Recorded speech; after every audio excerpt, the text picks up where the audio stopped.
Andy Murray, still limping and slyly grimacing as if housing a small pea in a shoe, flexed his working muscles with enough conviction against Roger Federer here on Tuesday night to suggest that a 4-month absence from tennis has not impaired his determination to return as soon as he can. Nor has it doused his love of the game, and he might yet be back in January as planned, testing himself at the age of 31 in the subtropical heat of Brisbane before the Australian Open in Melbourne. There was encouraging evidence in this 1-hour 40-minutes exhibition match for UNICEF and the Glasgow charity Sunnyside 3-Up, which Federer won 63, 36, 106, that Murray could soon be ready to test his injured left hip to the point of super stress. "I felt better than I expected," he said courtside at the end of the first set, almost a year to the day since he rose to number 1 in the world on the back of the most punishing of schedules. "I thought I did okay. I've really missed it and I'm just so happy to be back." At the end, he told the 11,000 fans in the SSE Hydro, "There are things I would have liked to do better, but for my first match in 4 months it was pretty good. My hip felt pretty good, not perfect yet, but it's getting better." This was Murray's first public appearance on court since July, when Sam Querrey put him out of the Wimbledon quarterfinals and out of his misery after a wretched couple of months. An early athletic leap at the net suggested he trusted his body to respond to extravagant movement.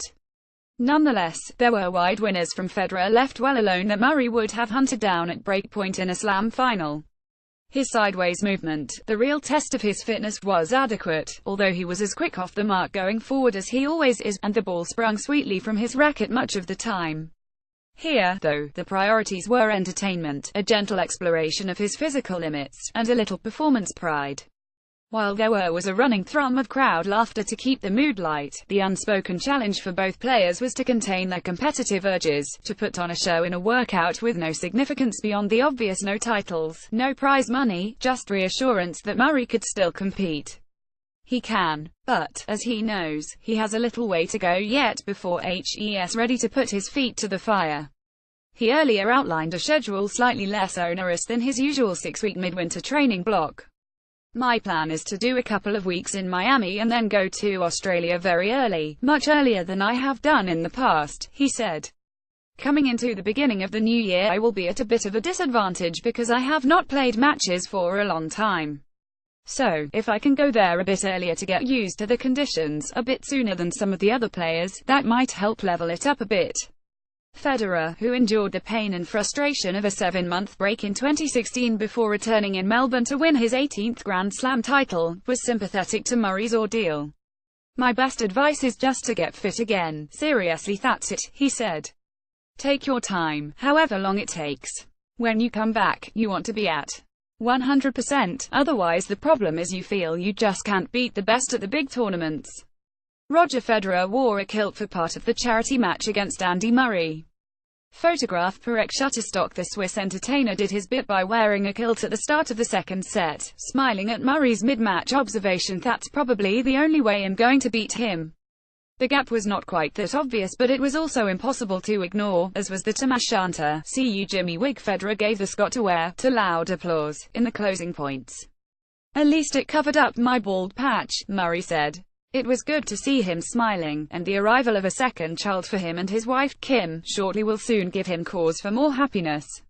He has had the toughest year of his career after the best spell of his career.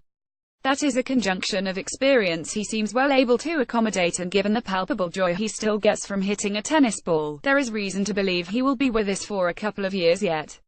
As for Brisbane and Melbourne, he said, "I hope him there. Things have been going pretty well so far in the rehab, but you just never know. You have setbacks and then things come on quite quickly as well. I've been training for a few weeks now. Some days I felt great, some days not so good, but I'm getting there and I'll come back when I'm ready and 100% fit." He explained for the first time why he chose not to have surgery, having come through an operation 4 years ago to fix a chronic back problem. "There are a few things going on in my hip that I don't need to talk about here," he said. "It had been causing me a problem for 6, maybe 8 weeks, from the French Open right through until I was really struggling by the end of Wimbledon. It became a big issue there and I was like, I need to get this sorted out, I need to chat to some people. I spoke to a bunch of specialists. Surgery was not recommended for me, and obviously that's great. You never know how you're going to come back from surgery. If you can go a conservative route, it's better. While lowering expectations that he can emulate Federer, who returned to the tour in Melbourne last year and won, Murray thinks he can get back to 100% fitness. "I believe I will, yes," he said. "You never know when you're coming back from any injury, but that's what I'm working towards for sure. When I get back on the court next year and start playing again, it might not come immediately at the beginning of the year.